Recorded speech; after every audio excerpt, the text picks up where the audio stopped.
Di seputar metode dengan array, saya akan cantumkan list yang akan kita pelajari tentang splice, pop, push, shift, dan unshift. Langsung kita mulai dari splice. Splice kita bisa gunakan untuk dua hal. Yang pertama untuk menambahkan dan yang kedua untuk menghapus. Langsung aja untuk menambahkan, kita tinggal nulis objek atau array-nya.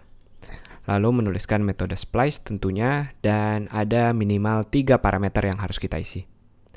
Yang pertama, kita mau mulai dari mana, misalnya saya mau dia di posisi kedua nambahinnya. Dan yang kedua, ada berapa elemen yang mau kita hapus. Kalau teman-teman nggak mau menghapus elemen sebelumnya, kita tinggal tulis 0 seperti ini. Jadi nggak ada yang kita hapus. Dan yang ketiga, untuk menambahkan, kita harus nulis apa yang mau kita tambahkan. Saya mau nambahin tulisan Emmy misalnya di sini. Dan kalau kita print nama orang sekarang, yang akan kita lihat adalah Emmy bernyelip atau menyelip maksud saya di bagian kedua ini setelah Andy. Jadi kita bisa nentuin posisinya, berapa yang mau kita hapus, dan menambahkannya. Misalnya saya mau menghapusnya, saya tinggal nulis ada 1 yang mau saya hapus. Nah, kita bisa lihat sekarang bagian ketiga atau bagian setelahnya otomatis dihapus. Jadi kalau kita punya teks lain di sini misalnya Andi akan tetap muncul, tapi Tika yang berada setelah posisi kedua akan terhapus oleh Emmy ini. Jadi ini pilihan, kalau teman-teman nggak mau hapus, tinggal dipasang 0 seperti ini. Kalau mau lebih dari 1, kita tinggal pisahkan dengan koma.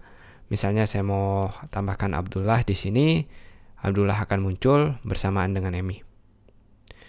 Itu cara untuk menambahkan. Kita lihat kalau saya mau menghapus, sangat mirip, bedanya saya nggak perlu nambahin 2 teks ini. Kita cukup nentuin mau mulai dari mana dan menghapus berapa. Kalau saya cuma mau menghapus 1 atau menghapus bagian Tika ini, saya tinggal nulis angka 1 setelahnya, jadi hasilnya Hilman, Andy, dan Andi. Itu dia cara membedakan, menambahkan, dan menghapus di bagian splice ini. Langsung kita masuk ke bagian berikutnya tentang pop, push, shift, dan unshift. Saya akan komentarkan kedua bagian splice ini agar tidak tercampur. Langsung aja, pop adalah cara kita menghapus dan juga mengambil nilai bagian terakhir. Maksudnya apa? Langsung kita lihat. Nama orang akan kita pop di sini. Kalau kita lihat sekarang, kita refresh. Sekarang hanya ada Hilman, Andy, Tika. Tapi Andi udah hilang karena pop dia menghapus bagian terakhir. Kalau kita bikin sama dengan, misalnya saya bikin variabel nama di sini sama dengan nama orang.pop, dan ketika saya coba print, nilainya sama dengan nilai yang dia keluarkan. Jadi setiap teman-teman menggunakan pop, dia otomatis ngambil nilainya. Meskipun teman-teman harus nggak ngambil nilainya, tapi sekedar tahu aja kalau pop ini bisa ngambil nilainya, tapi kegunaan utamanya untuk menghapus bagian akhirnya. Jadi kalau kita lihat kembali lagi nama orang, bagian Andi akan hilang. Itu tentang pop. Lawannya adalah push. Sangat simpel. Kalau push, kita berarti nambahin 1 elemen baru. Misalnya kita kasih Emmy. Jadi sekarang kita punya Hilman, Andy, Tika, dan Emmy. Karena Andi ingat udah di pop sebelumnya, udah dikeluarin, baru kita push masukin si Emmy ini. Nah, ini ada yang mirip, yaitu shift dan unshift. Saya akan copy paste saja biar cepat. Nama orang.shift, teman-teman lihat, saya komentar dulu bagian bawahnya. Kalau kita lihat sekarang, yang hilang adalah Hilman.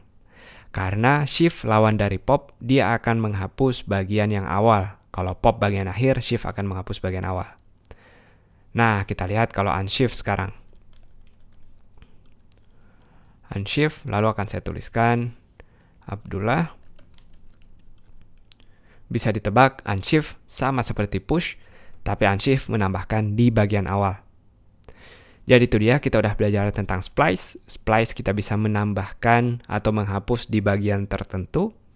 Lalu pop dan push untuk mengubah data di bagian akhir, sementara shift dan unshift untuk mengubah data di bagian awal. Itu dia, semoga jelas. Sampai jumpa di video berikutnya.